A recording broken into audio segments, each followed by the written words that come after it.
आज हम लोग सॉल्यूशन चैप्टर के एक इम्पॉर्टेंट कॉन्सेंट्रेशन टर्म नॉर्मलिटी के बारे में स्टडी करने जा रहे हैं। जैसा कि हम लोग पहले भी देख चुके हैं कि हमारे पास इससे मिलता जुलता दो टर्म आया था कॉन्सेंट्रेशन का। The first one is molarity and second one is molality. तो मोलरिटी को हम लोग डिफाइन करते थे number of moles of solute dissolved per litre of solution. यहाँ पर थोड़ा सा हम डिफरेंट देखेंगे। यहाँ पर क्या है, number of gram equivalents of solute dissolved per litre of solution. Then how can I define the term normality? The number of gram equivalents of solute dissolved per liter of solution. It is called normality. And normality can mathematically expressed as N is equal to number of gram equivalents of solute divided by volume of solution in liter. ठीक है, normality को हम capital N से represent करते हैं और इसके आधार पर हमारा जो यूनिट बनता है दैट इज इक्विवेलेंट पर लीटर और मिली इक्विवेलेंट पर लीटर। अब यहाँ पर देखें कि हमारे नॉर्मलिटी के एक्सप्रेशन में वॉल्यूम टर्म इन्वॉल्व है और हम जानते हैं कि volume is directly proportional to temperature. इसका मतलब ये हुआ कि normality is directly affected by change in temperature, इसीलिए नॉर्मलिटी को टेम्परेचर डिपेंडेंट कहते हैं। अब देखें, यहां हमें number of gram equivalents of solute दिया गया है, उसको हम डिफाइन करते हैं mass of solute in grams indicated by WB and divided by equivalent mass of solute denoted by capital E। अब इस वैल्यू को हम इक्वेशन 1 में पुट करें।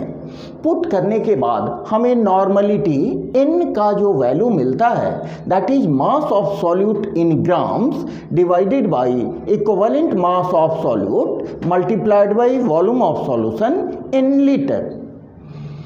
अब यहाँ देखें कि मास ऑफ सॉल्यूट इन ग्राम्स को जब volume of solution in litre से हम डिवाइड करते हैं तो हमें एक नई चीज मिलती है that is called strength of solution per litre. तो हमने इसके बदले यहाँ नॉर्मलिटी के एक्सप्रेशन में strength of solution per litre put कर दिया and the equation becomes like this.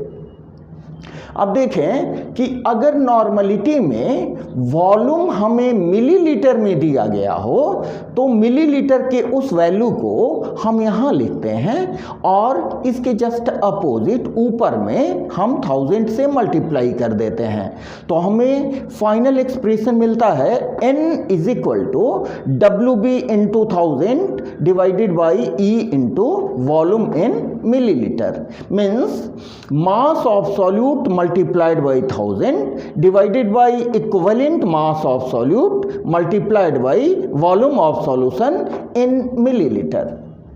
अब इसके आधार पर हम स्ट्रेंथ का वैल्यू इस इक्वेशन से कैलकुलेट कर सकते हैं। Strength of solution per litre will be equal to normality of solution multiplied by equivalent mass of solution. ठीक है, बात आ रही है समझ में? अब यहां फाइनली देखें कि इक्विवेलेंट मास हम कैसे कैलकुलेट करेंगे। What is the meaning of equivalent mass? तो इक्विवेलेंट मास के लिए हम डिफरेंट सब्सटेंस के लिए इक्विवेलेंट मास का कैलकुलेशन डिफरेंट टाइप से करते हैं। इसके लिए हमने यहां पर एसिड लिया है। एसिड का इक्विवेलेंट मास कैलकुलेट करने के लिए एसिड के मोलर मास को बेसिसिटी से डिवाइड करते हैं। अब देखें कि व्हाट इज बेसिसिटी। तो बेसिसिटी डिफाइन करते हैं किसी एसिड में जितने नंबर ऑफ H+ आयंस हैं that can be displaced That means number of displaceable H plus ions is called basicity of the acid. अब एसिड के मोलर मास में हम बेसिसिटी से डिवाइड कर देंगे तो हमारा एसिड का इक्विवेलेंट मास कैलकुलेट हो जाएगा।